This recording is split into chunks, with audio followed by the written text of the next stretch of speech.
Yo, I'm live.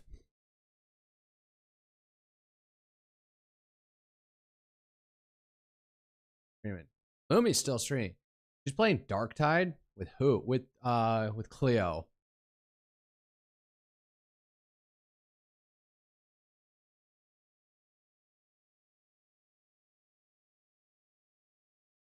And my voice doesn't sound that bad when I heard the yo, I'm live. Isn't fix my tags.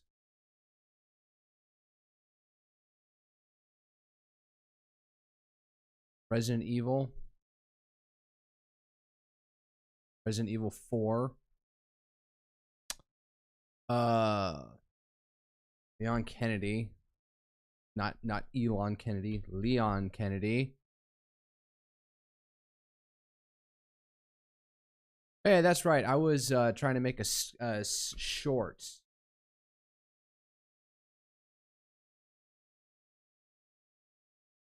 About my commentary last week about Leon Scott Kennedy. Just because I saw that Leon Kennedy simp tag in Twitch. Leon Kennedy survival horror.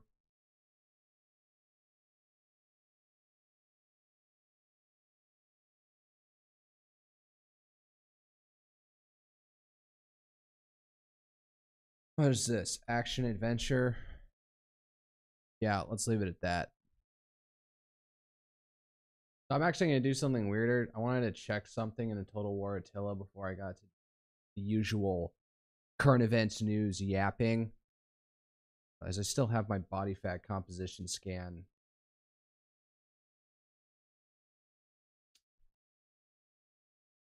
Results here in front of me. I was back in November of last year. I was at 22% body fat. I like to think I'm better than that right now. I'm at that right now after I lost a bunch of weight.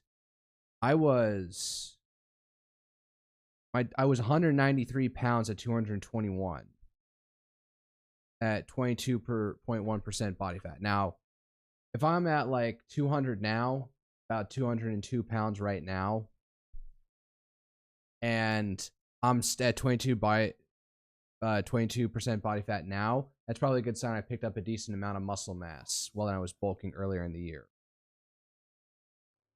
I don't need to hear this.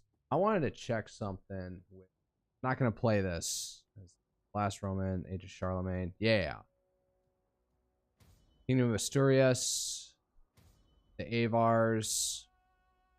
They're Tengrists. That might be completely off. Islam. Kingdom of the Danes. They just have random paganism. They don't even have, Norse paganism or anything. Got Kingdom of the Lombards, who are Christian. Admittedly, Arianism had kind of like died off at this point. So I guess that's about correct. We have Westphalia. So I wanted to go in and check. Actually, let's see here. Oh, wow. They don't even have any, like, for the victory conditions. Just reach Imperium level 7. I wanted to check, would it be conceivably possible to just destroy all my churches across the land in this game? We don't need to see the opening cinematic. The reason I brought this up is because I opened up the game to make sure that I was still getting the getting game audio through the system. Oh look, Canterbury is my little vassal. And I'm at war with the Welsh. Those dastardly Welsh. This border seems a little bit too far east for modern Wales. I swear it goes more like this. Either way, Wales and Scotland and I guess Northern Ireland get to have their own teams in the World Cup. But Wales didn't make it to the playoffs this year. They did it like once in 2022, but got knocked out. But they didn't qualify this year. So I'm wondering. Oh, it's 100% Christianity. There's no room for anything else out here. Everything is 100% Christianized, which, I don't know, may or may not be appropriate for this time period. Why is there a glowing orb over here?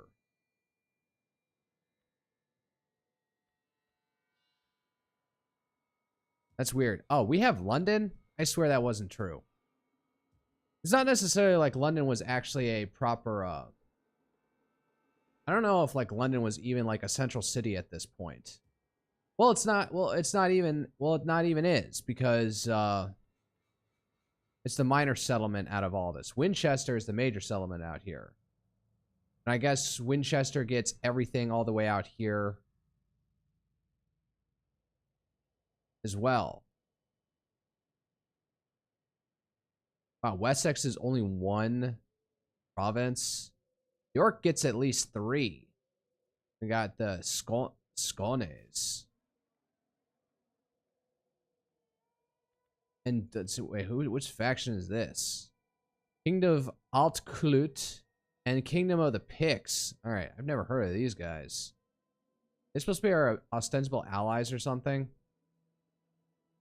Downpatrick. Kingdom of Ulaid, Dublin. Kingdom of Leinster, Kingdom of Munster, Kingdom of Munster.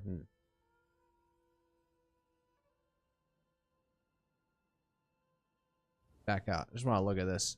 Oh, wow. There's some provinces that go this far west. Or this far east. You got Carinthia, Friuli. Famously of Berengar of Friuli, who is an incredibly obscure character in history, but I just know about him because of the Wittenberg to Westphalia podcast. There's Croatia. Fuck, are the Byzantines down in here? They might be. Sicily may actually have been like taken away from the Byzantines at this point. I don't know.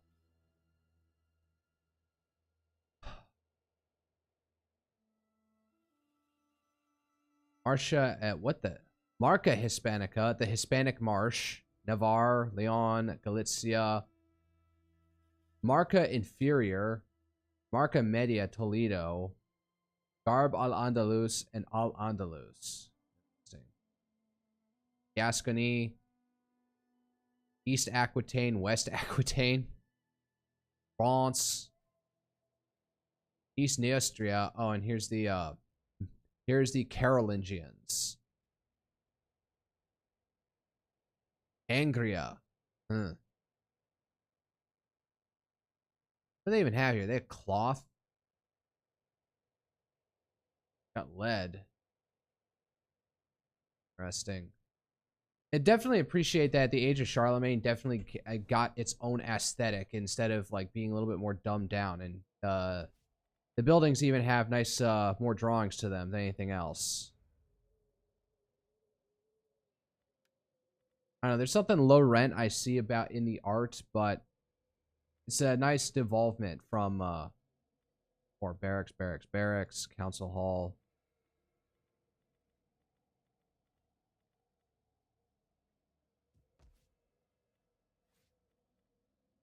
Ruin city. So we can have a church city, a court, or a small city. Wow. That's not necessarily the worst thing to have, because in the medieval times, sometimes you just give lands that are completely owned and operated by the church underneath the auspices of the king. They get +3. Religious influence. Small city doesn't give anything in particular. What do I even have? I have a church city. Interesting. Imperium +5 Imperium points. Oh, that's just for the level. Purchase priest recruitment, religious osmosis, +3 Christianity.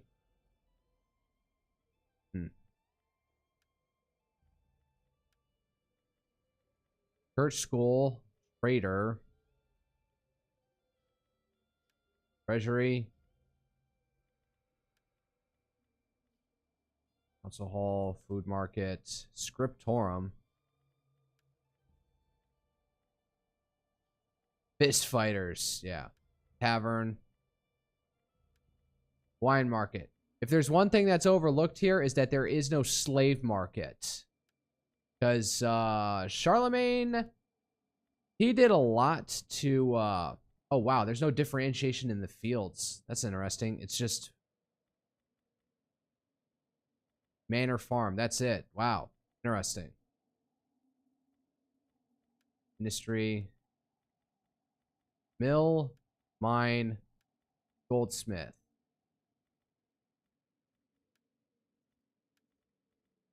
Dockyard, trade wharf, fishing wharf. All right, so that's more or less the same. And then we got resources. So gold production, olive production, wood production, lead production, cloth production.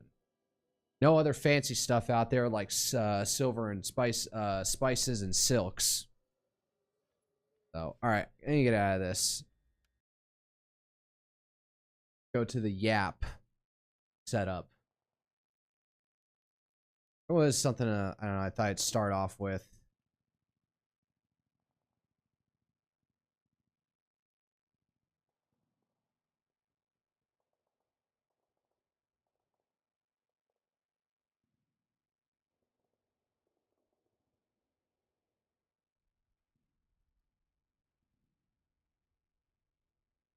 Oh yeah, here's something to start off with. Let me make sure to start on my observer account.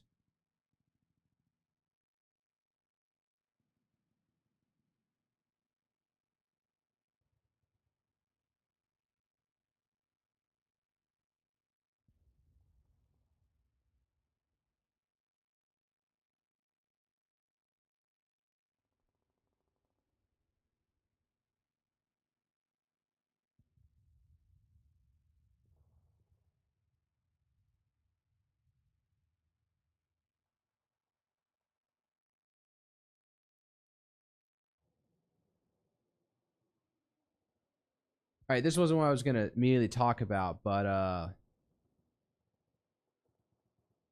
interesting, I guess. British Poles, 400 plus graduates from 13 Polish high schools in Lithuania dancing the traditional Polonaise dance to celebrate graduation. So I guess there's still some like ethnic Poles who still live in Lithuania. What a gorgeous building. The rain gutters kind of like ruin it though.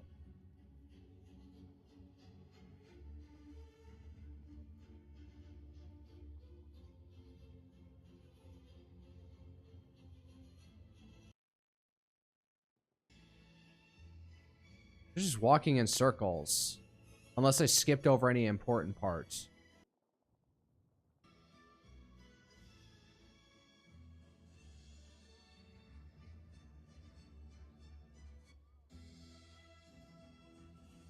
Alright. Interesting they have this many people, unless it was like all these 13 Polish high schools. I guess they were all linked together, and my god, I've never seen so many white people in one place. It is Eastern Europe, though. But even like Lithuania was like coming out recently that they imported like tens of thousands of Indian workers. It's just like Matt Forney actually had it. Let me just open this.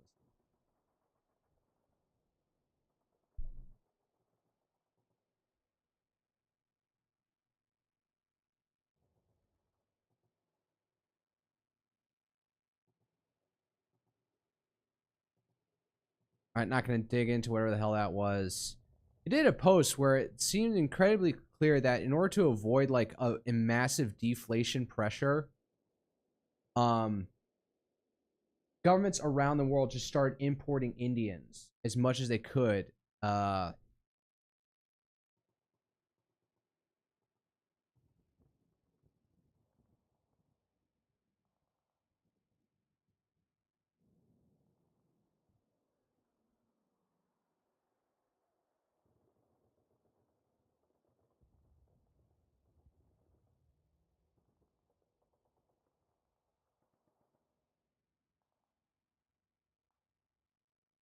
Oh, let's see here.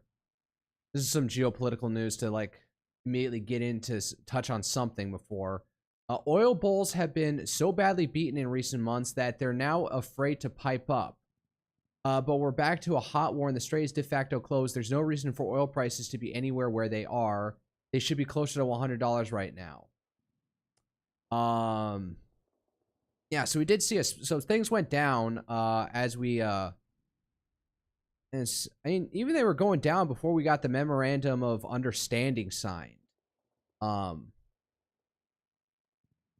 like when we were starting, like saying the discussions, and then somewhere like late June, it actually started petering off. Now things are spiking again. They're not going back all the way up top. And I already saw in Matt Forney's tweets is that it could be a lot of demand destruction in East Asia, where people are just like trying to figure out ways to use fuel, or just like shutting down things that need to use fuel at this point because they've lost their inability to get any to begin with. Is basically shut down sectors of their economy. Yeah, so the reasons for oils to be where it is is our demand destruction in Asia. The progressives' routing of commerce around the strait, the failure of Iran to control the strait, and the inability of Iran to sell their own oil because no one trusts them. Just admit you're wrong. You were wrong. So.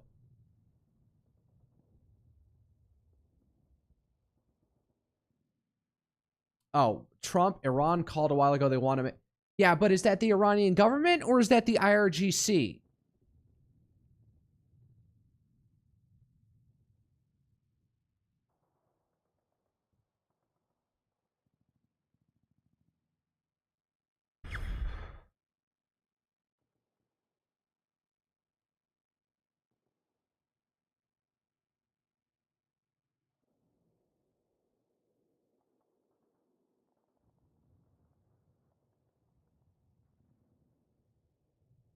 Darn, I can't find the post, but he did a long form post about like how necessary it was to avoid a deflationary shock. It's where like your money becomes worth your. It means a contraction in the money supply, so that is a big benefit to people who are sitting on savings when your value of your money goes up.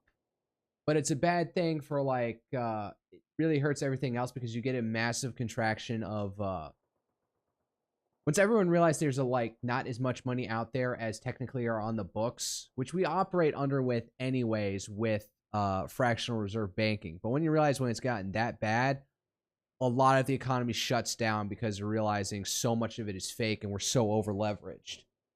That's what happened in the Great Depression. Everyone withdrew their money from the banks. There were bank runs all across the country. And so a lot of banks shut down, and that means other people who want to start up businesses or businesses who want to expand stall because there's not places where you can go for money at this point to get loans.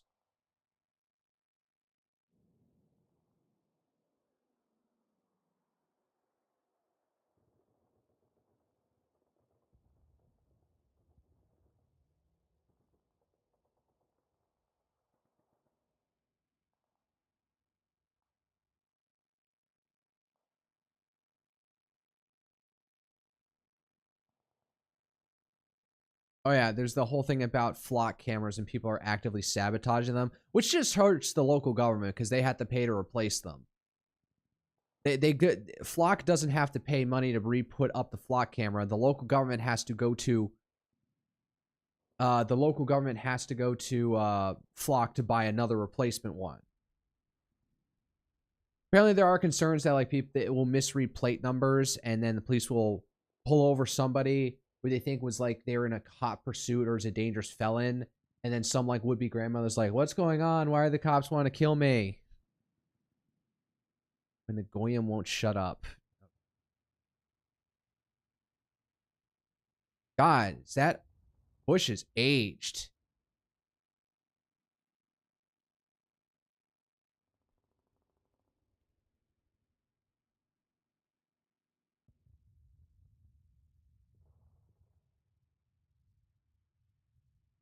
Oh yeah, here's the post. By the way, it's increasingly clear to me that the catalyst for the Indian invasion was the hyperinflation hole almost every country dug themselves into as a result of COVID.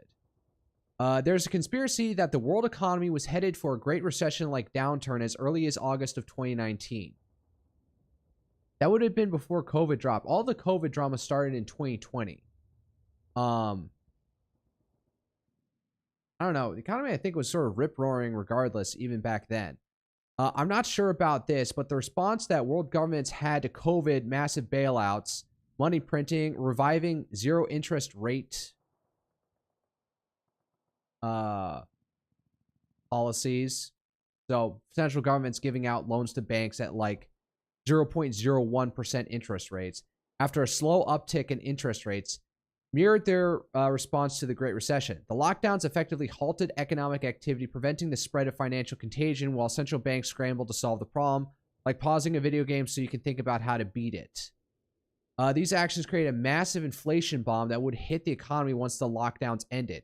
As such, governments kept reinstituting lockdowns and curfews into early 2022 as a way of managing economic activity and lowering the money velocity that contributes to inflation. Vaccine mandates were another tool. Blocking the unvaccinated from non-essential travel and commerce gave them a further break to the velocity of money. Don't forget the absolutely absurd thing some governments did, like Queensland having literal COVID gulags and Quebec forcing Walmart to assign a minder to unvaccinated customers to make sure they were only shopping for essentials like food. Wow. I haven't heard about that going on in Quebec, but yeah, there was a lot of lunacy that a lot of people want to forget. Unfortunately, we're not going to get some COVID Nuremberg trials where the absolute petty tyrants of the state get like thrown in jail for whatever the fuck this was. These methods weren't working. Wages were still rising. Remote work had become the norm, so lockdowns couldn't put significant sectors of the workforce in the unemployment line for very long. Businesses were screaming for workers. Fight for 15 became a reality without any government intervention. This country was experiencing real wage growth for the first time in decades. And then the Canadian trucker protest happened, and it put the fear of God into world leadership. Really? Kind of over the top. Even if Canadians famously passive in the face of global homo, I'm making the quote marks here. Talk about a term that's like, I don't know, half a decade out of place, or maybe even a whole decade out of place at this point. Had enough of the COVID nanny state. Everyone else was about to grab the pitchforks. It's not a coincidence that within a couple of months of the Canadian trucker convoy, almost every nation in the West and Latin America had dropped its lockdown and vaccine policies. Probably Scott Greer was going over this because he read Richard Hanania's latest book. And he said, no, the reason why, at least in America, that the lockdowns were ended in even blue states was because they saw the 22 midterms coming up and they saw that they were going to get slaughtered as bad as it was. So they just, gave up on the COVID hysteria at that point. Because it was going to cause problems for them electorally. And there was what's his name? Ed Realist did a good point, like saying that can I find him? Is he not on here?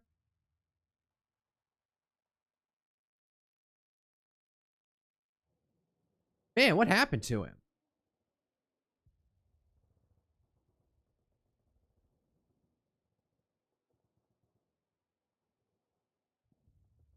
Well, there's his Substack. He wrote a piece on not this one. Man, this is from 2018. About how the lockdowns basically corresponded to popular sentiment. That when people wanted the lockdowns to go away, the governments responded. When they wanted them back, they reinstituted them, more or less. Does he not have his Twitter account anywhere? Is he not on Twitter? Does he refuse to be on Twitter? Did he get banned? All right, fine. All right, but back to this. Conveniently, this coincided with the Ukraine war, so the masses had something to distract them. The higher energy prices that the war caused acted as a damper to inflation. I mean, if anything, the inflation shock we were seeing across helped trigger the inflation. I don't know how you can say the higher energy prices probably helped spur inflation because everything is so reliant on energy these days, particularly in Europe. But again, they weren't enough to diffuse the Weimarization bomb that was looming. Mass Indian immigration was the solution. The Fed and every other central bank was out of liquidity, so they resorted to human liquidity. Mass Indian immigration ended and reversed the trend of rising wages. It propped up social welfare systems that were dangerously close to collapse and accelerated the Great Replacement. Whatever your opinion on that concept is. I don't think it's a coincidence that mass Indian immigration didn't exist prior to the 2020s and ramped up starting 2022. Fair point. I mean, even back in like the late 2010s, I was still watching, paying attention to the H-1B problem, and India definitely was still a source of it in the IT world. But yeah, holy crap, like, post-2022, like, Indians are everywhere. Admittedly, India has always seen this as like an asset. They have a burgeoning population with a lot of them that can speak the lingua franca of the world, English, so that they can be useful elsewhere. So even if they can't speak Lithuanian, they can speak English and get by doing, living as, IT tech slaves or IT serfs, so to speak, in Lithuania. And that offers them, one, a biomass to agitate politically for Indian interests in another country, as well as also remittances. Indians are ideal for this purpose. They are born slaves. Someone disagree with that sentiment. I think... I don't know. I think the caste system hasn't definitely engaged hierarchy, but man, if they get any power, they'd stop being slaves and start wanting to... It's not that they're born slaves. It's that they'll act meek and mild. And this could go for other groups, not necessarily Indians, when they're under the thumb. But as soon as they have the ability to strike out and take power for themselves, they fucking will. Somebody a long time ago made the quote, and it's like, I wonder, like, would it be fun, like, for the Chinese or somebody, if wanted to, like, overthrow the Gulf states, is just just smuggle in tons of weapons to all the, like, modern day slave laborers that are modern day Indians in the various Gulf states. Because at some point, some of these countries, Gulf states, the Indian serf labor population is a larger percentage of the population than the actual native Arab inhabitants. Now, the Arabs are smart and make sure that they don't get access to citizenship. So they may be there, outnumber them, but they're basically a politically disenfranchised class who can't, if they get uppity, they're just like, all right, kick your ass out.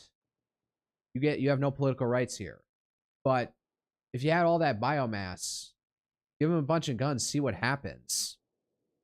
You might be able to, like, completely just, by sheer force of numbers, overrun these Gulf states and turn them into anarchic hellholes. They're happy eating peasant vegetable slop and sleeping on mats stacked 12 to a studio apartment. One could possibly say that about the Irish or the Italians in the late 1800s and early 1900s in America. Maybe not as bad. Maybe it's just an issue, coming from poverty, you're willing to put up with that far more than Americans are.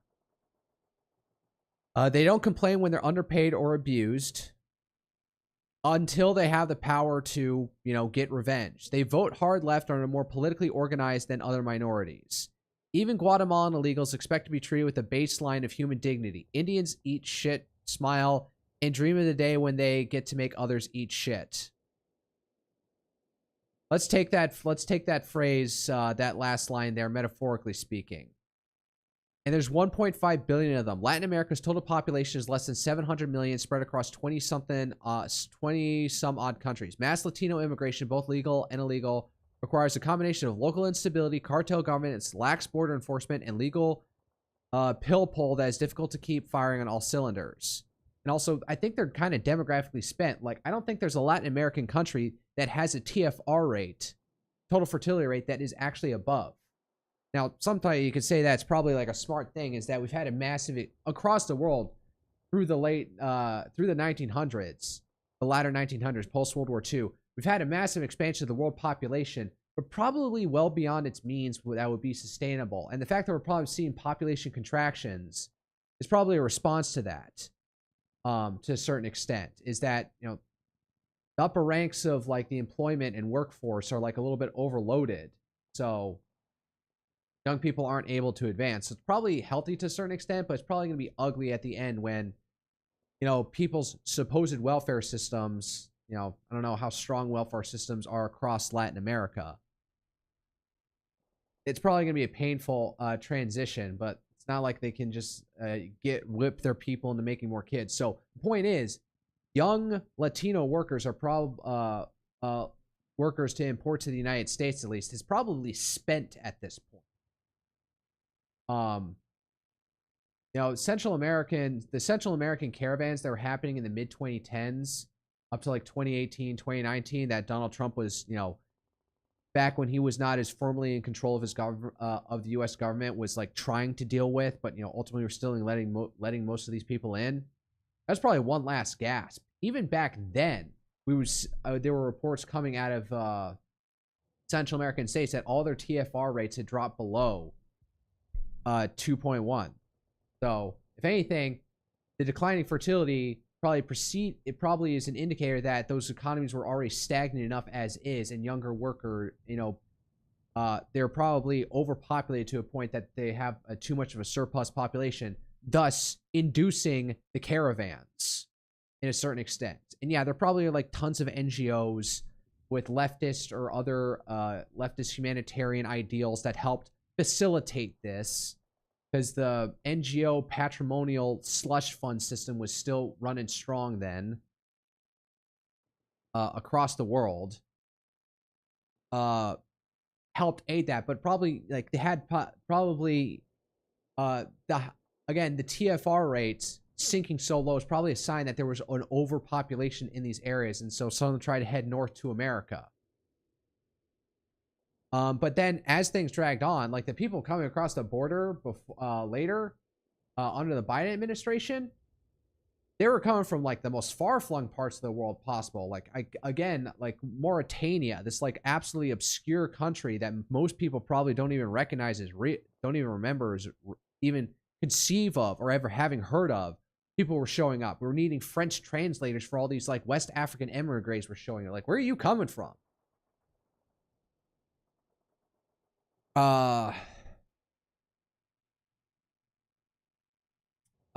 There's 1.5 billion of them. Latin America, spread across mass Latino immigration, both legal and illegal, requires a combination of local instability, cartel governments, lax border enforcement, and legal pill pull. I've never heard. I think I've seen this term. I don't remember. I don't know its definition. That is difficult to keep firing on all cylinders. Mass Indian immigration just requires you to sign one agreement with the Indian government, which neatly aligns with their goal of extracting wealth from other countries and seizing control of them via soft power, since they can never do so militarily or economically. There's no other way to explain why Indians are invading every country, including those that are poor.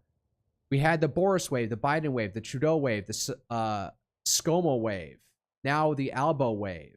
Yeah, because I guess there was like some transition between a conservative Australian government to the now liberal government that's running things right now, and the Jacinda wave, which has turned into the Luxano wave, if Kiwi friends are to be believed. Indians are in Russia and Ukraine and the West and non-aligned countries. Indians are all over Serbia, median wage $820 a month, Georgia, median wage $560 a month, and Thailand, median wage $340 a month.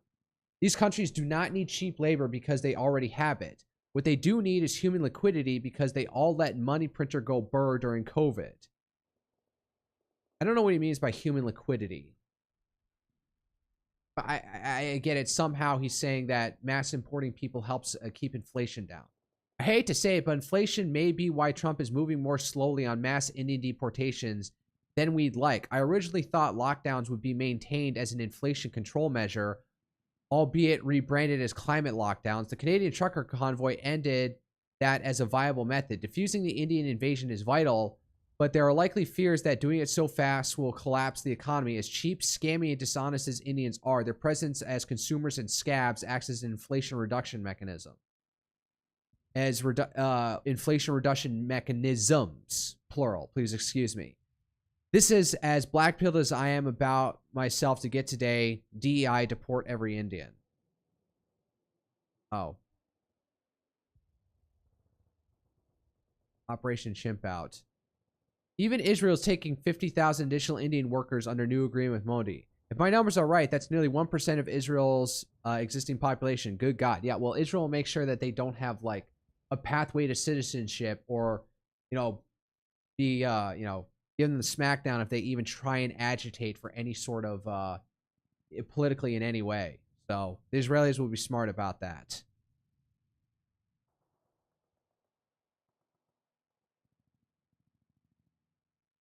All right. Get to this post. So, acting Secretary of the Navy, Hung Kao. He's still acting. We can't get his confirmation through. Congratulations to RTX News, that's Raytheon, on increasing Tomahawk missile production by 300% and delivering a record number of SM-6s last quarter.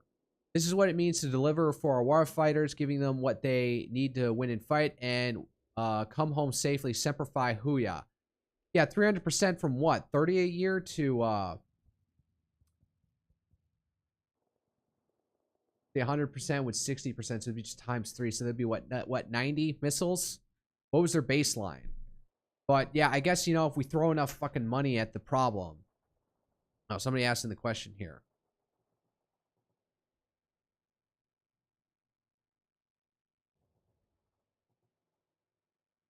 I don't follow them. Raytheon completed a key testing milestone for the U.S. Army's next-generation short-range interceptor. The demonstration validated NGSRI's ability to detect, track, and intercept simulated aerial threats with direct hits and target destruction. How long has this program been in production? There's tons of next-generation shit out there. There's NGI that Lockheed Martin has. There's NGAD, which I think Boeing picked up. And there's this.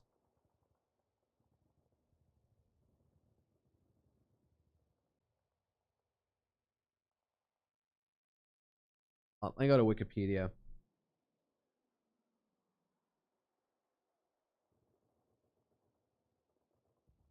Oh, they don't even have a page for it.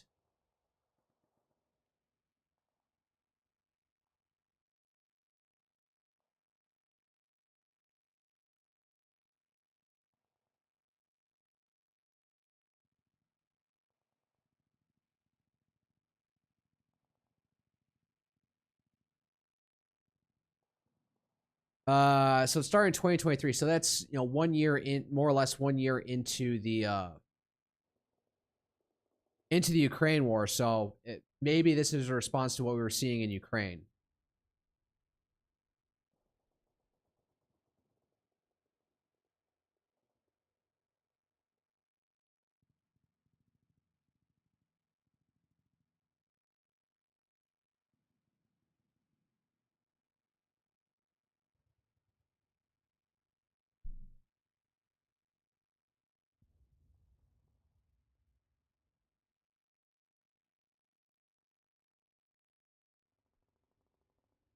Stockpile depletion. U.S. transferred thousands of Stingers to Ukraine, significantly reducing U.S. Army inventories and complicating replenishment due to obsolete components. Drone and modern threat lessons. An RFI for a Stinger replacement was issued in late 2022 with further steps in 2022.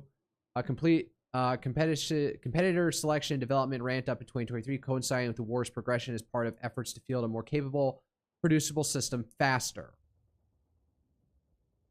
All right, so I don't know. I guess this is what we're doing to pick up the Patriot system. What was this? 2025. Oh, this was what I was trying to look up. Education Realist. Oh yeah. Bonnie Barkswell or what? Wow, what was her name? Bonnie Barkswell.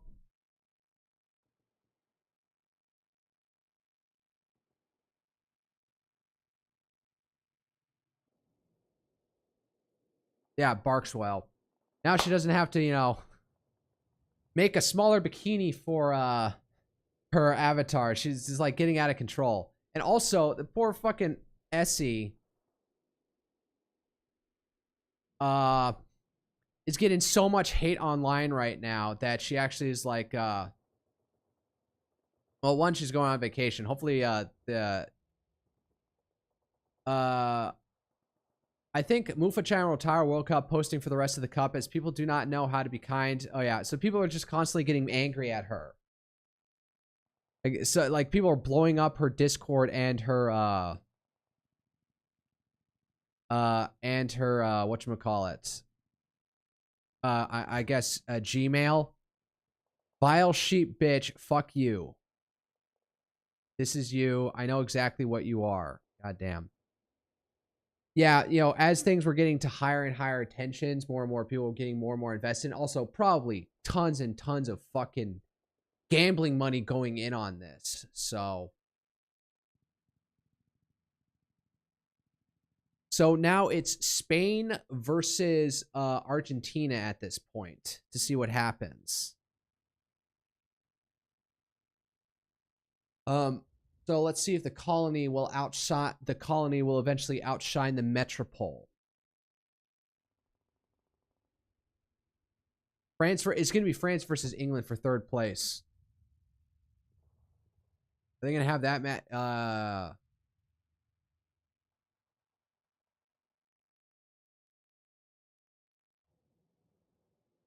What? Oh, they're trying to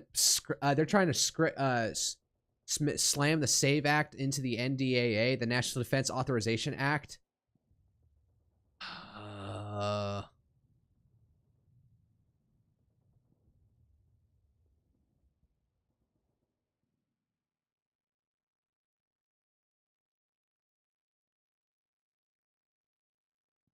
Won't the Senate...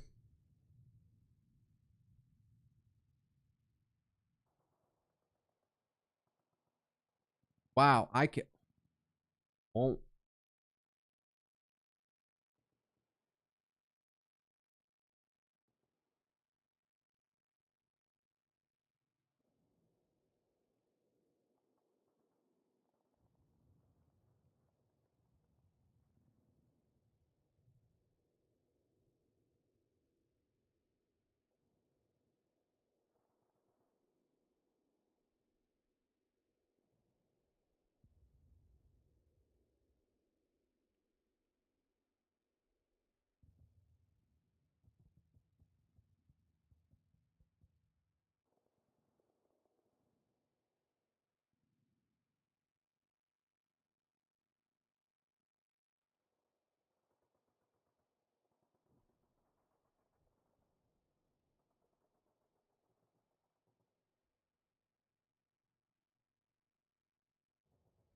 So yeah, Senate parliamentary, like they're sticking it on there because the only way you can force like something through past the filibuster is budget reconciliation, which means it's strictly a budgetary bill. We're not trying to pass any law on top of that. We're just handling money, and because we need this to keep the government open, we don't have the filibuster for it. We just need the 60 vote to bring it to an actual formal vote. So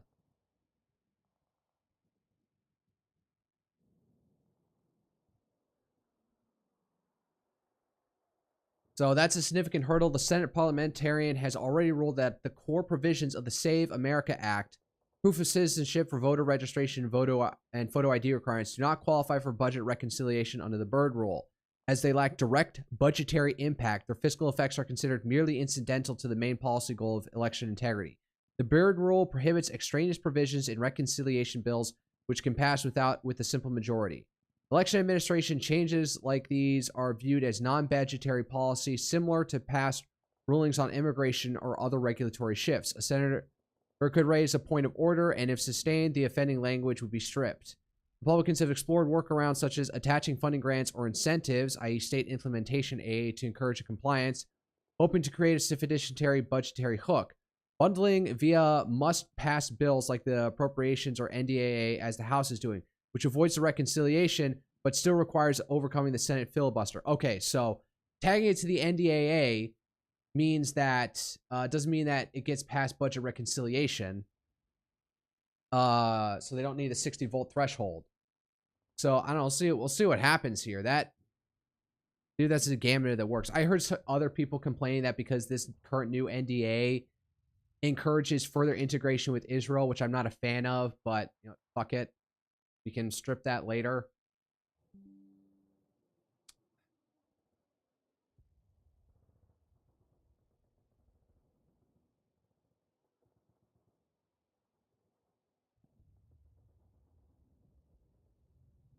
We'll see if this happens. Like, they keep on agitating, like Trump and co keep on agitating for it, but I kind of like don't necessarily want that.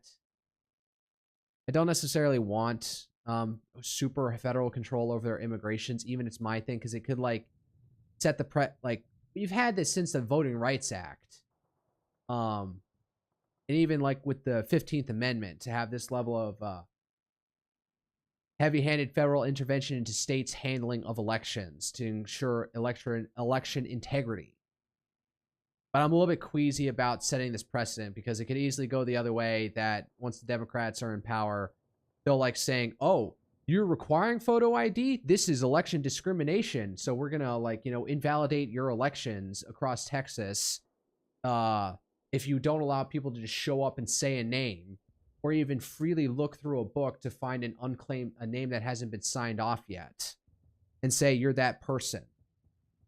So, or picking a name that's already been acknowledged as having happened.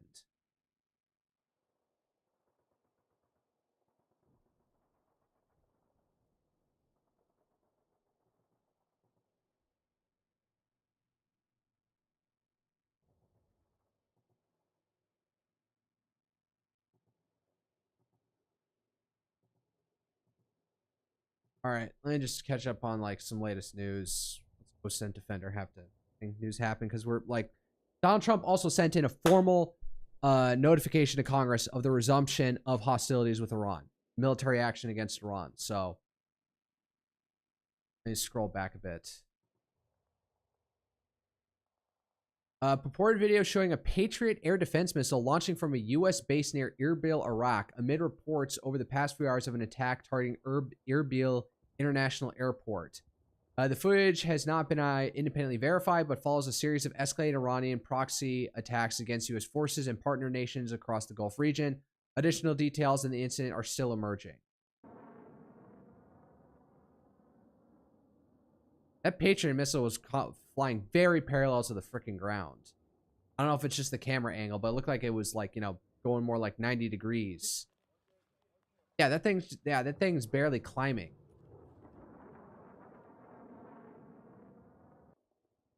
A second wave of U.S. airstrikes is now underway against Iranian military targets. The publicly available air picture over the Strait of Hormuz region shows 3 U.S. Air Force KC-46A Pegasus, KC-130, 2 Strato tankers, and 1 U.S. Air Force East Sentry airborne AWACS aircraft. The visible aircraft represent only a small portion of the force supporting the operation. Additional fighters, ISR platforms, and other support assets are almost certainly airborne, but not broadcasting on publicly accessible flight tracking networks. Indeed. Just because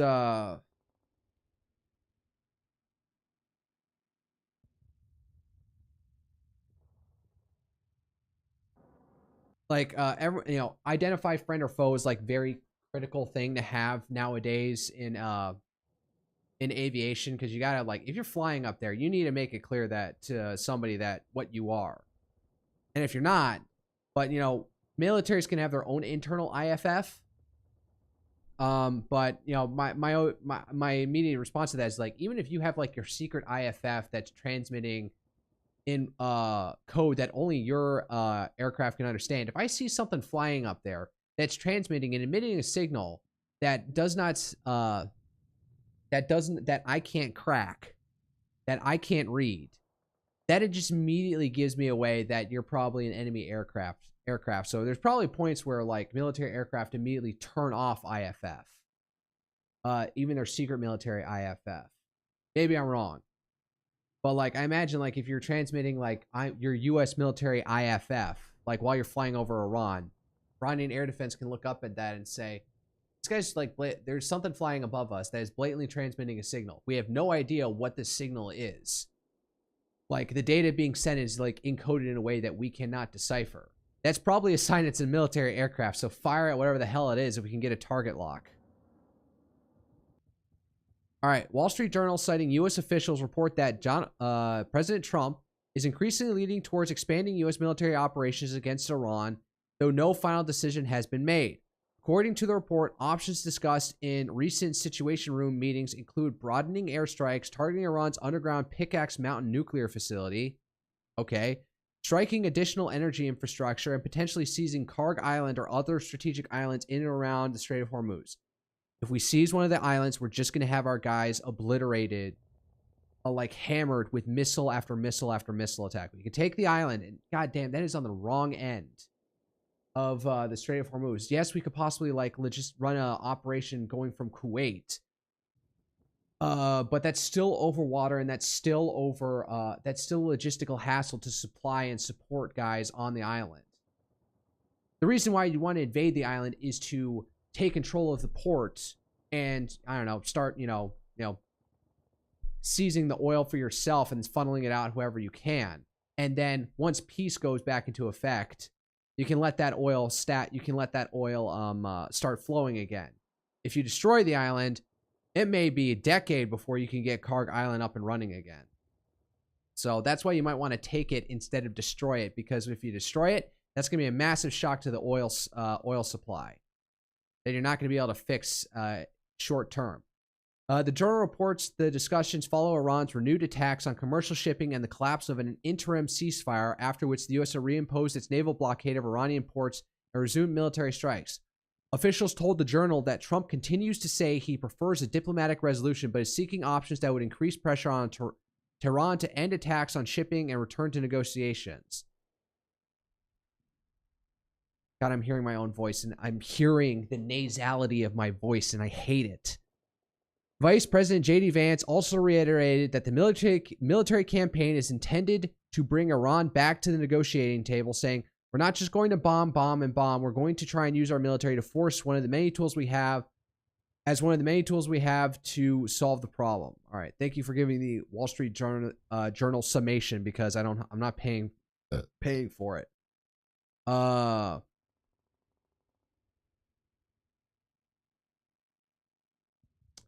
U.S. Central Command forces have disabled Carasso flagged tanker MT Belma after the vessel ignored repeated warnings and continued toward Karg Island, Iran's primary oil export terminal, in violation of the reimposed U.S. naval blockade.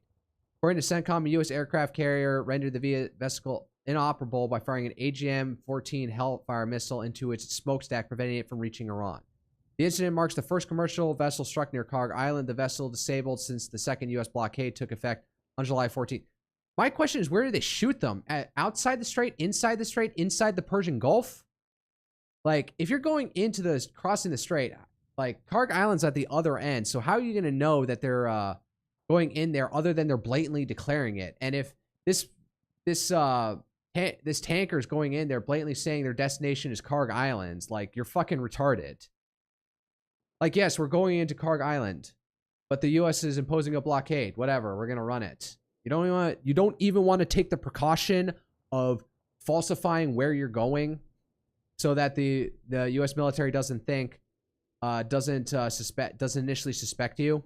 So, Kuwaiti Army has announced that over the past days, air defenses have engaged 4 cruise missiles and 21 one-way attack drones. 111 missiles shot a few weeks ago by our lovely friends from Iran.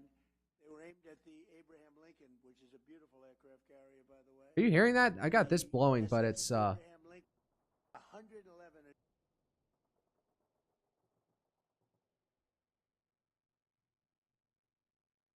Uh-oh. My desktop audio messed up again.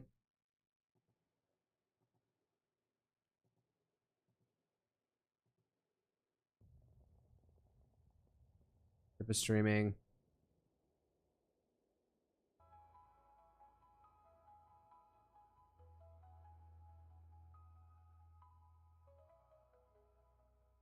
It seems fine. knocked into the sea. Yeah, something's wrong here. The audio's not coming through properly for some reason. While speaking at the Pennsylvania Defense and Innovation Summit in the U.S. Army War College in Carlisle, Pennsylvania earlier today, President Donald J. Trump claimed that Iran fired 111 missiles. Bilbo's birthday in the Fellowship of the Rings, or age in the opening of the... Wow, okay, enough of that. At U.S. Abraham Lincoln, CVN 72. In a short period of time, adding that all 11 were intercepted and knocked into the sea.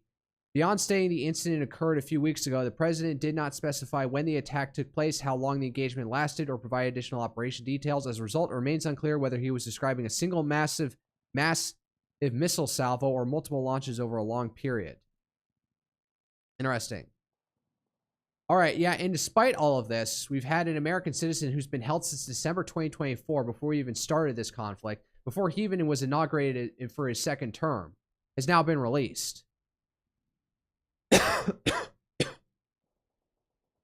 That's strange. So they allowed that to go through even in the midst of all this. I guess maybe they've been constantly negotiating this in the background. Maybe this was a token gesture of good faith from the Iranian side, like saying, well, we're just giving something up without anything for it. Like, can we go back to the negotiating table? In a notable development seen by many as a significant mistake, Ukrainian President Volodymyr Zelensky has pushed Defense Minister Mikhailo Fedorov to resign. The move marks yet another major removal amidst President Zelensky's ongoing cabinet reshuffle that has been decried by many as an insane decision. Fedorov, who oversaw significant streamlining and optimization of Ukraine's burgeoning defense industry, has been hailed by many analysts as the reason Ukraine's defense industry has realized the success it enjoys today. To add more worry to an already serious problem, the Financial Times reported that Fedorov's removal may be linked to his unwillingness to award lucrative contracts to key players within Ukraine's defense and security space, giving more ammunition to those who hail Zelensky as a corrupt leader, regardless of the truth of the matter. Interesting. All right. I don't know. What else is there to do? Clash report. Any more obscure news I'm not putting up? Oh yeah, U.S. pushes for Iraq-Syria oil pipeline to bypass the Strait of Hormuz. Washington is orchestrating talks to revive a defunct Iraq-Syria oil pipeline, aiming to establish a more secure Mediterranean export route that degrades Tehran's strategic leverage. Yeah, that could be a way. Now that we've got a compliant regime in Syria with what's his face, al-Shara, and seemingly a more compliant regime in Iran, might as well. It may look like the Persian Gulf, this flare-up has made people now start trying to invest in other means to get oil out of the Persian Gulf. I can imagine maybe Saudi Arabia and various Gulf states might build an attachment pipeline across their territory that feeds into this territory, either linking up in Iraq or even into Syria, just as a secondary way to funnel their oil out into the Mediterranean, bypassing both the Suez Canal and the Strait of Hormuz. Can they achieve the push through that you're able to get through the Strait of Hormuz? Who knows, but it's better to have that extra opening than not. Oh yeah, U.S. House overwhelmingly rejected a proposal to cut $3.3 billion in military aid to Israel. Oh. Yeah, what is with this Brave page? It's messed up. JD Vance, there's something more charismatic, more cool about the Democrats than the political right. If you're a pop star, a rock star, an actor, or part of those cultural circles, you're generally more likely to lean left than right. A lot of young people move to major cities and cultural hubs naturally adopt the prevailing culture around them.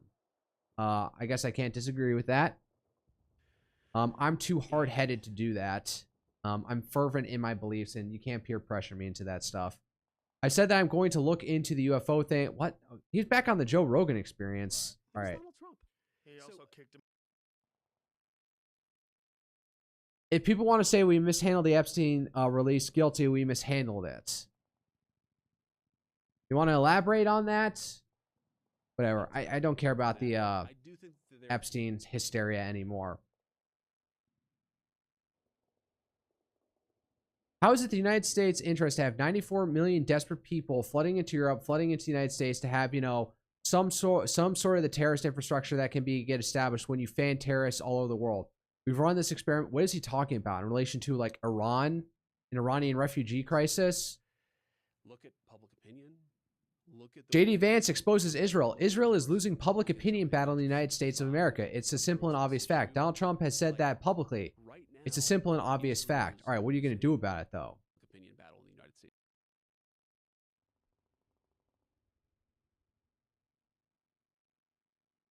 Oh my God, Nancy Pelosi is still in. I think she's like no longer going to run for.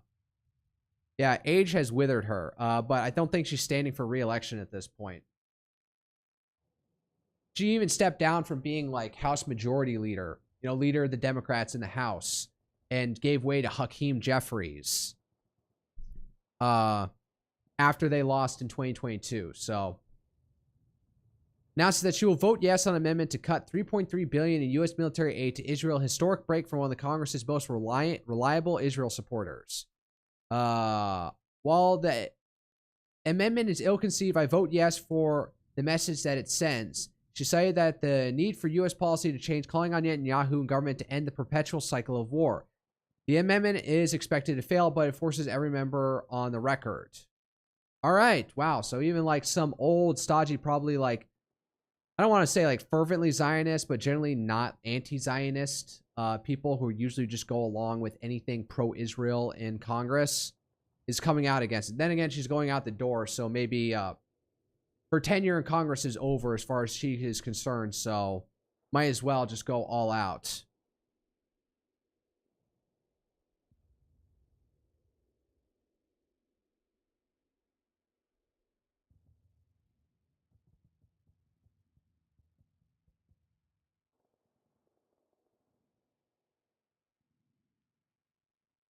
Yeah, if there's massive wealth creation, well, the way to get in on that wealth creation is like sort of invest, get your hands on shares of a company that's doing the AI build out of the country. I don't know how you would do that. I'm already 3 minutes over the hour. Yeah, that's about it. Oh, what's going on with Off Kai? There's some drama that came up. Oh, Hololive's latest event charges fans $40 for a 1-minute chat with their favorite regloss VTuber. I have no idea who this person even is. Anime Expo flirting. All right. I see Offkai, and the only tweet I get is from freaking EB.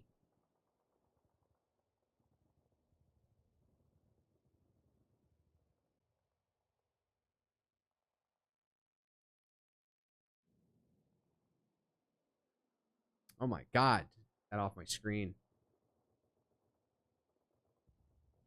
Okay, I guess there's no drama. I don't know why it was trending. What the frick? A new game has been announced where you and your friends crew the world's worst airline, pilot the plane, or your work inside the cabin, physics-based co-op, dynamic weather and turbulence. Passengers expect food, drinks. It's called Dear Passengers. Would you play this?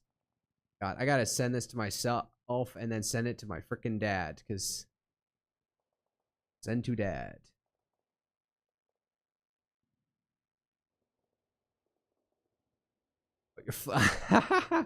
Oh, this is so stupid. Good friend slop games. Unfortunately, I have no friends to play this with. All right, so yeah, that's enough of this for right now. So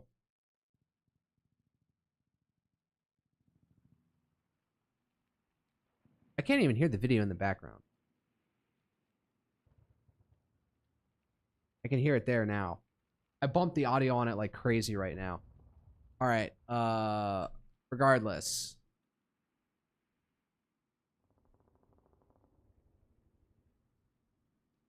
Any insane notifications? No.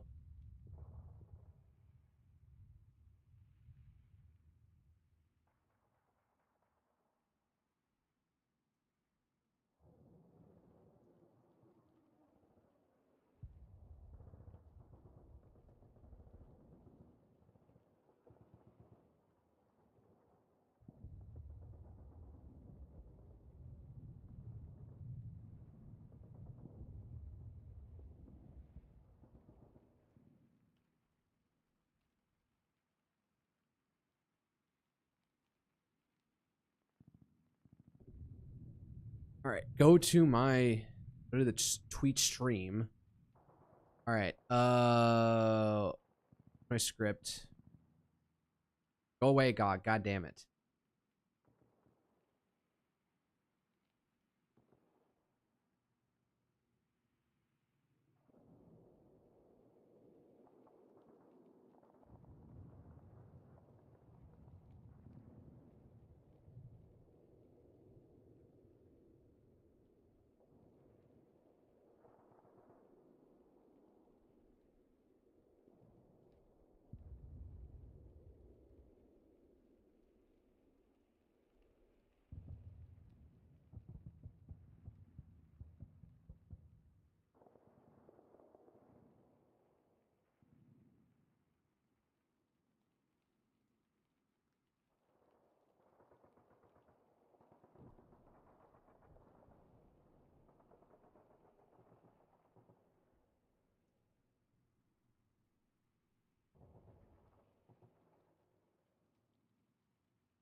Just verifying the stream links are live. All right. All right, sending it. God crashed or something. What was that? All right. Well, time to get to it. Well, let's see. This. Yeah, there we go. Yeah, launch the game. I'm gonna go get a glass of water. Not a glass of lemonade. I already had like a Sunjoy from Chick-fil-A.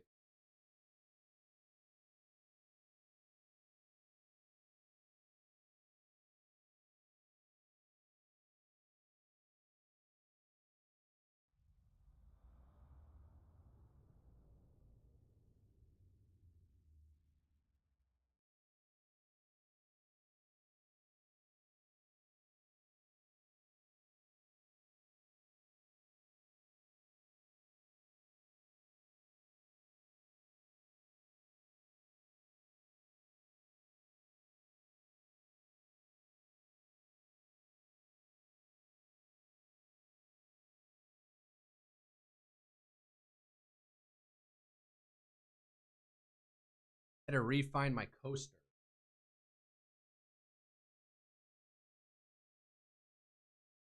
Oh, I know what I forgot to do.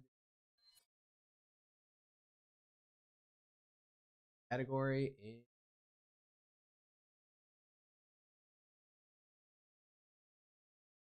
remake.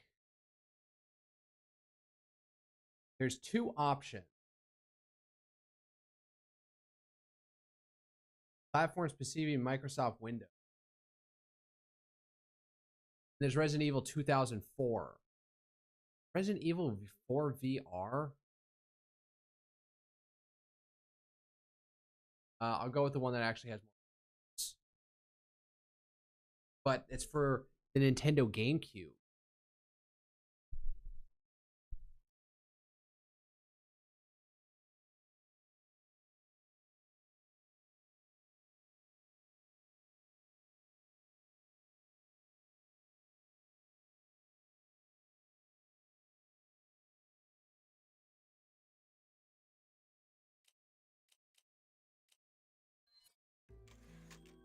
Okay, I'm hearing stuff. Stuff's coming through. Well,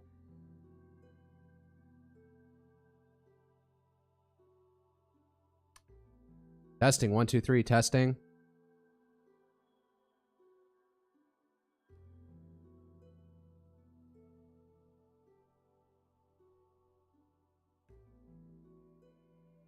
Yeah, I was just checking, make sure all the audio is good. Save number 10, yeah, I guess is where to start off. I swear I was Biju, Koseki Biju of Hololive Advent? Fuck, I forget even what their gens were at this point.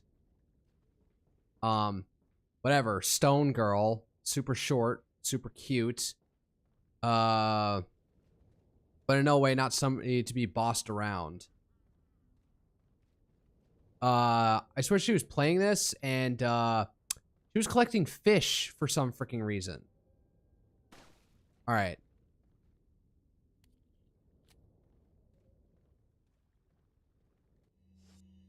Did I not hear a sound effect for the reload?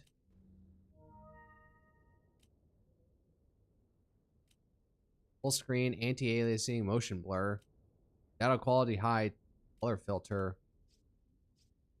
I don't even know what that. I'm not gonna touch that. I can't turn on subtitles. What the hell? Actually,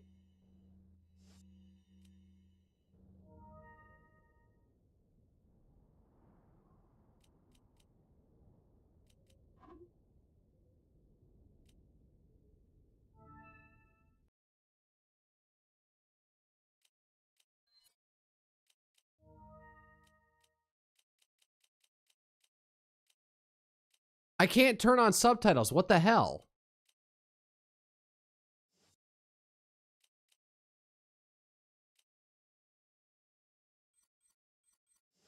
It's fine. All right. Wow, that's weird. Like, why do you even have that as an option? Regardless, Biju, she had a whatchamacallit, she had fish in her inventory for some reason. Did I go up and raid this house? This shack over here? For all it's worth? Yep, I can see my trail of destruction there. Alright, let's see what happens here.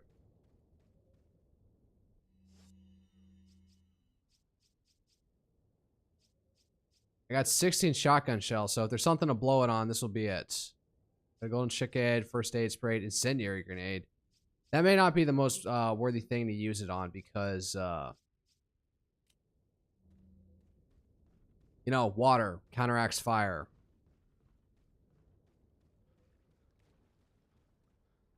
Can't walk in the water.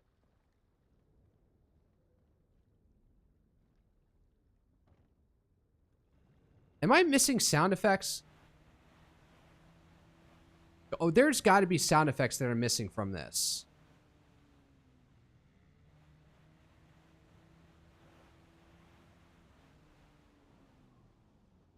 I'm just only hearing ambient. Hearing that.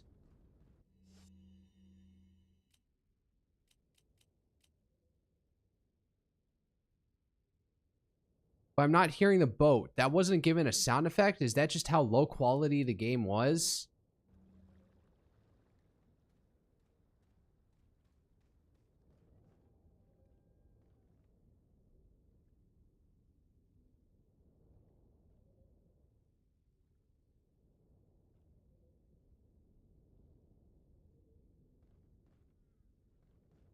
I'm finding this a little bit off. All right, I'm going to just... And there's no audio settings.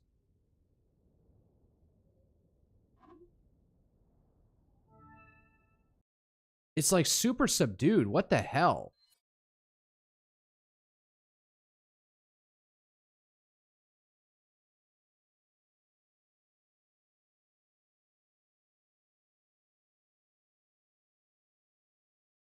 Oh, is it because I was listening to my own desktop audio? Is that the issue?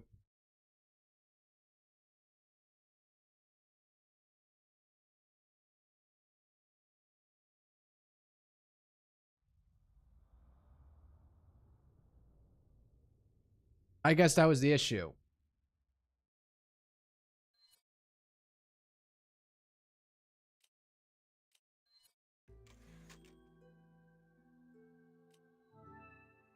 Maybe, maybe not.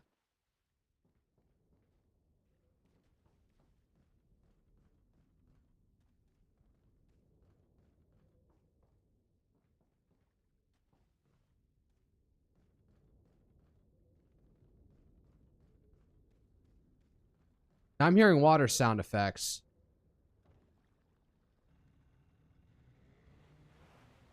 I'm not hearing the boats. This is weird. I don't know if there's something wrong with the... Oh. Music. Cutscene.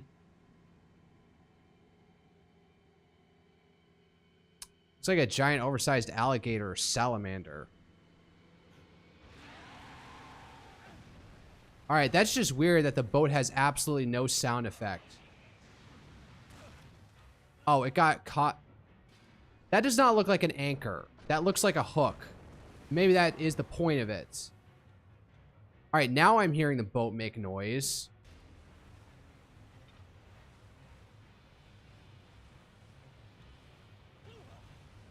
Oh, fuck.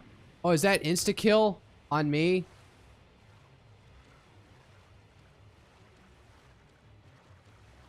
Nope, fuck you.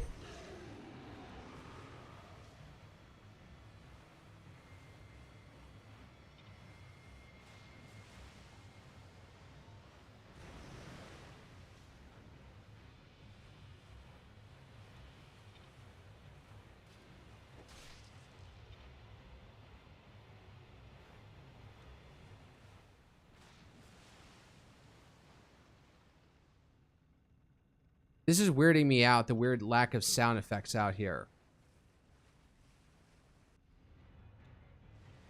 Scheiße.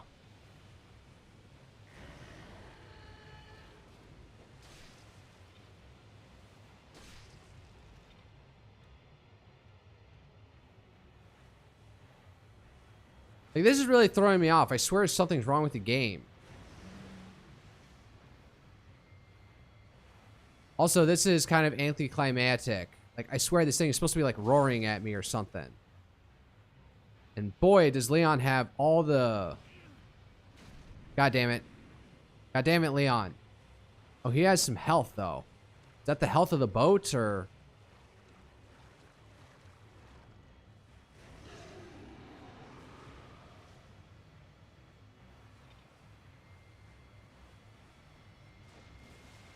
Miss.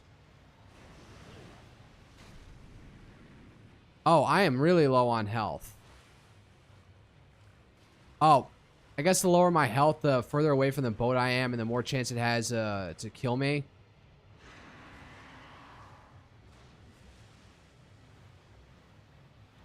Yeah, the lack of other ambient sound effects is just making this come off way weirder to me.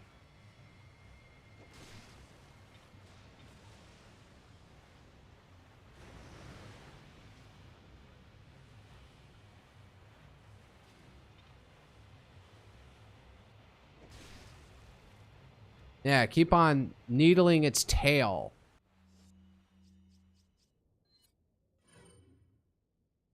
All right, thank you for the golden egg.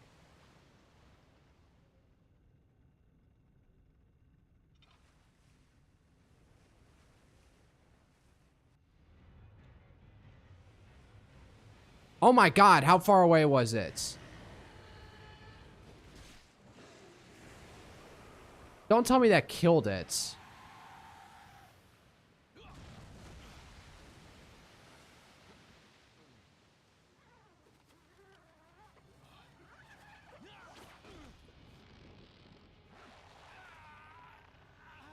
Is he supposed to be screaming? Because there's no audio coming through. I may try and reset the game after this. Because this is just weird.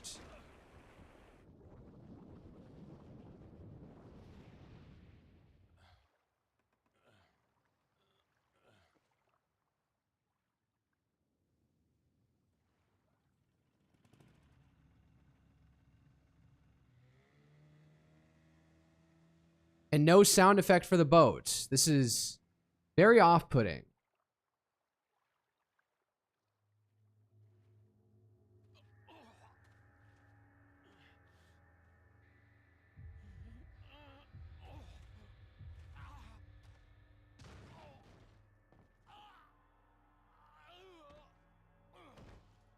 No sound effect for falling.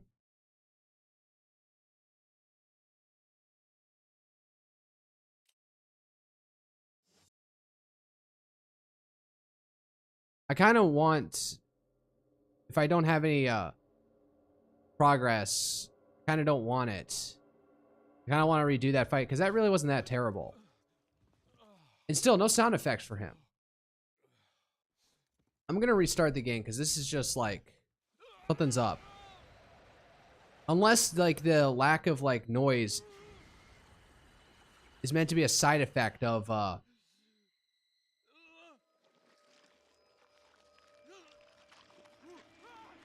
is he having a nightmare or is this?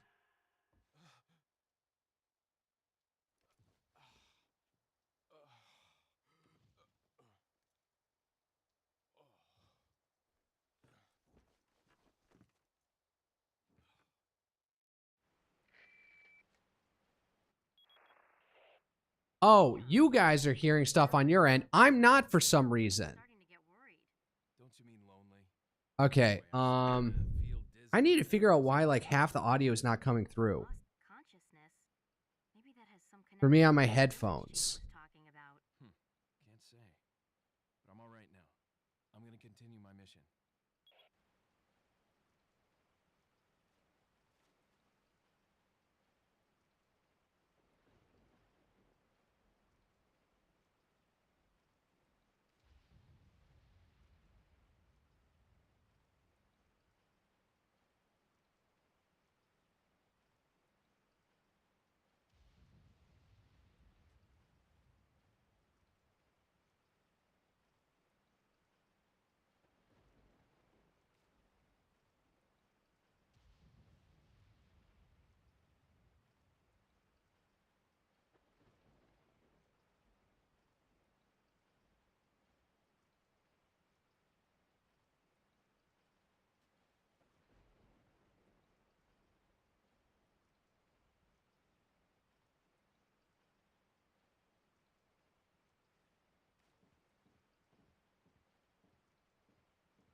Yeah, something's off. I think I need to just like reset my computer. I'm gonna have to do what I did last time, break out my AirPod Maxes because this is insufferable.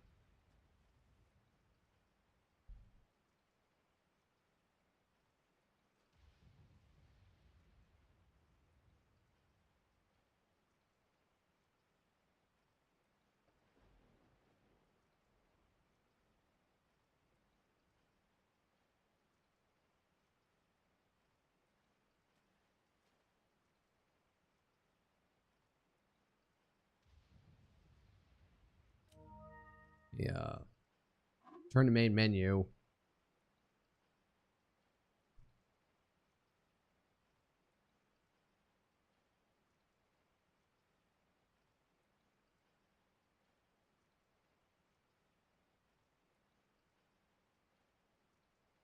All right, connected.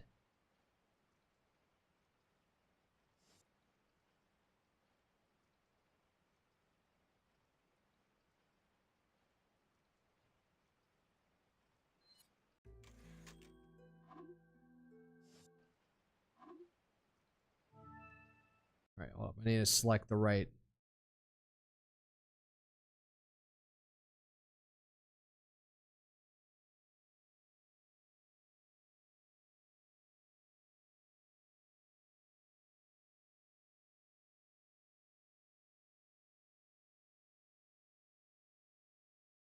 All right, so that is some weird glitch where I'm only hearing like one part of the game. That was strange. All right. Aborted attempt.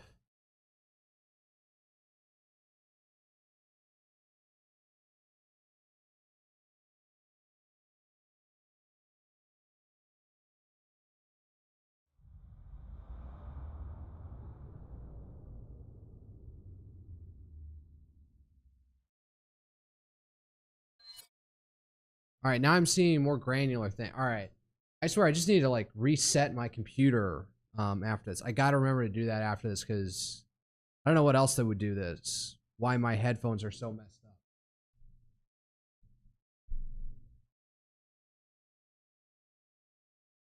I think I know why. Hold up. Might be literally that the connection was just like not plugged in all the way.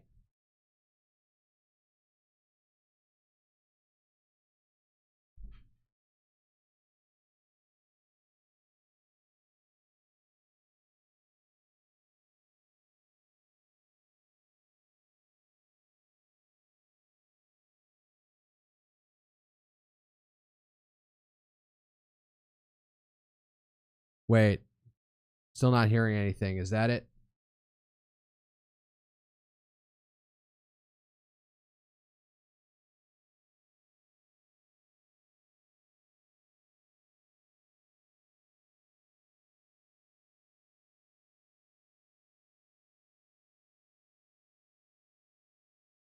It's still not it. God damn it.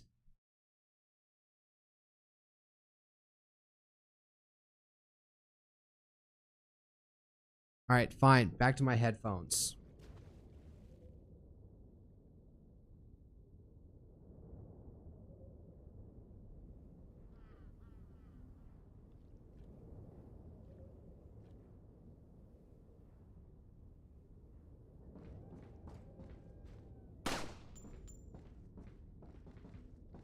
Hold up.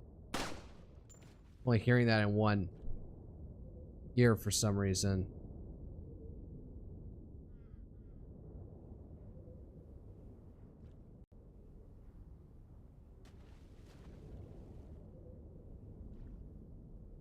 Okay. Okay, now I'm hearing nothing.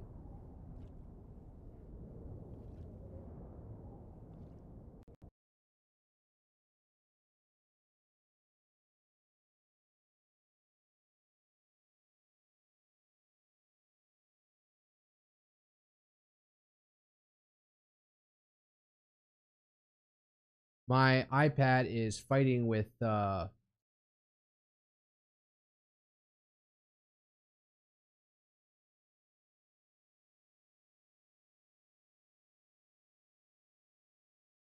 like my AirPod Maxes again.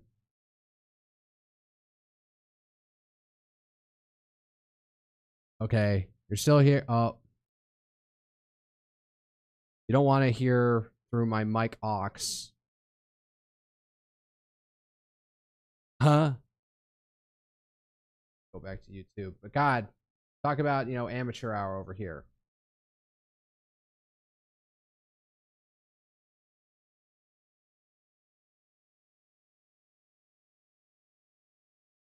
I realize you are seeing the game and not me faffing about on my computer.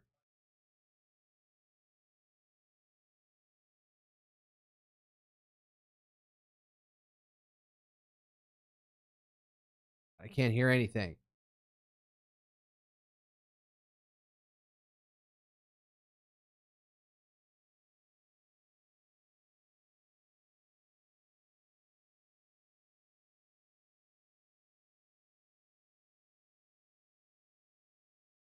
You couldn't hear anything either. All right, hold up. I'm going to quit the game.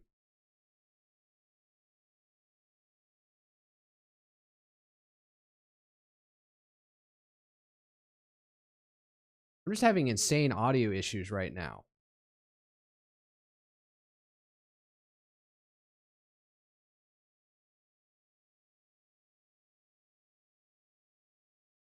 Oh, the game's just straight up frozen now.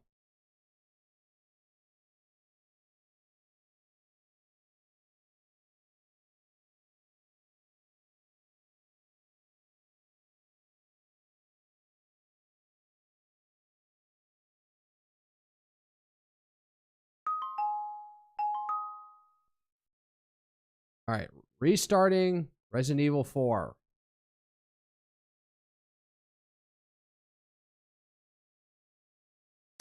All right, spun up. Cry wave.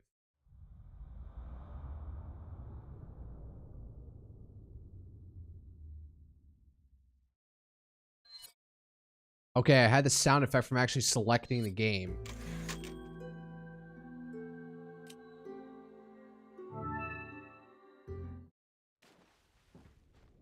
Okay, now I'm hearing like all the sound effects. Good God. Why was this so difficult?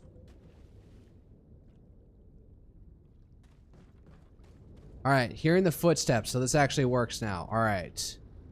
I can hear things and you can hear things. And the boat has sound effects.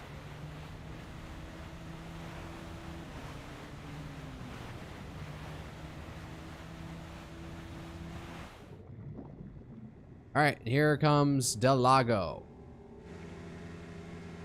Maybe I can do this time. Do it without taking damage. All right. Looks like a giant mutated salamander. Oh, and there I hear a gasp from him. So, all right. Now my audio is fixed. And I just got to figure out why my focus rate issue was causing problems.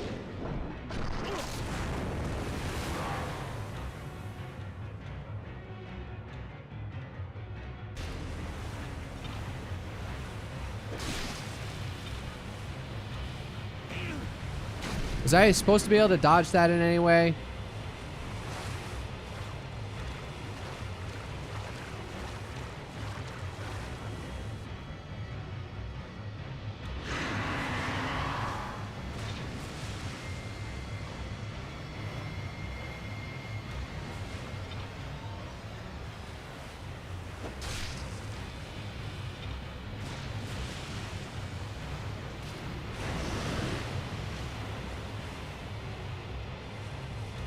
All right, another shot.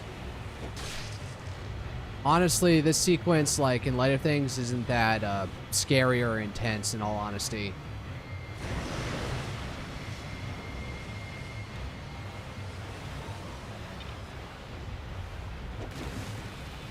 I think I drew some blood on that one.